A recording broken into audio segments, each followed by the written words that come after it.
প্রিয় দর্শক, সৌদি আরবে আরাফার দিন বৃহস্পতিবার, এই দিনটাতে আপনি যদি একটা দোয়া পড়তে পারেন, আপনার নামাজ না পড়ার গুনাহ, রোজা না রাখার গুনাহ, মিথ্যা হিংসা অহংকার বেপরদায় চলার গুনাহ, টিভি নাটক সিনেমা দেখার গুনাহ, জীবনে যত জেনে না জেনে ছোট বড় গুনাহ করেছেন সব গুনাহ খতম করতে পারবেন এই একটি দিনে, এই একটি দোয়া পড়ার মাধ্যমে।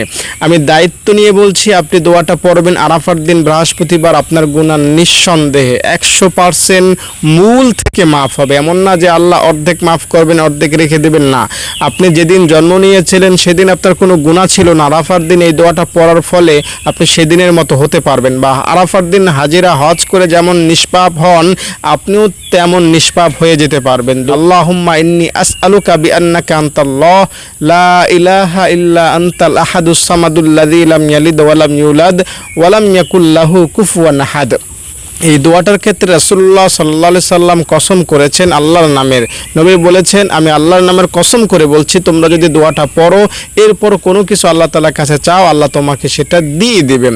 তাই নবীজি যেহেতু কসম করে বলেছেন দোয়াটা পড়ার পরে কোনো কিছু চাইলে দিয়েই দিবেন আল্লাহ, তাহলে আমাকে বলবেন যে কেন আল্লাহ তাআলা দোয়াটা পড়ার পরে আল্লাহ আপনাকে দিবেন না?